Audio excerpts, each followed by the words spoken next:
ছেলেটি মাত্র চোখ বন্ধ করেছিল, কিন্তু সঙ্গে সঙ্গে পুরো আকাশে এক ভয়ঙ্কর চাপা পরিবেশ ছড়িয়ে পড়ে। চারপাশের বিশেষজ্ঞরা বুঝতেই পারছিল না কি ঘটছে। হঠাৎ তারা সূর্যের মধ্যে একটি চোখ দেখতে পেল।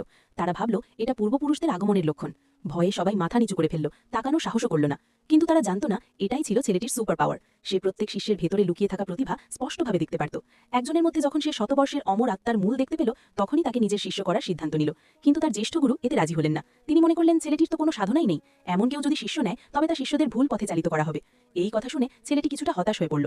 তাই সে প্রস্তাব দিল নিজেদের মধ্যে একবার তুলনা করা হোক। সবাই ভাবল সে শুধু বড় বড় কথা বলছে। কিন্তু যখন তার জ্যেষ্ঠ গুরু আঘাত করলেন, ছেলেটি গুরুতরভাবে আহত হওয়ার বদলে শান্তভাবে বসে রইল এবং আঘাত গ্রহণ করল।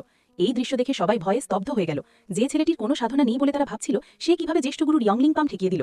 জ্যেষ্ঠ গুরু নিজেও এই দৃশ্য বিশ্বাস করতে পারলেন না। তাই তিনি সঙ্গে সঙ্গে নিজের সবচেয়ে শক্তিশালী ঘাতক কৌশল ব্যবহার করলেন। তিনি ভেবেছিলেন এবার আর আটকাতে পারবে না। কিন্তু অবিশ্বাস্যভাবে ছেলেটি নড়লই না, শুধু হালকা করে হাত বাড়ালো। পর মুহূর্তেই সমস্ত শক্তি উল্টো ফিরে গেল। এই ঘটনা উপস্থিত সবার হৃদয় কাঁপিয়ে দিল। এমনকি তাদের অনেকেই সেই প্রতিঘাতের শক্তিতে প্রায় আহত হয়ে পড়েছিল। তারা বুঝতেই পারছিল না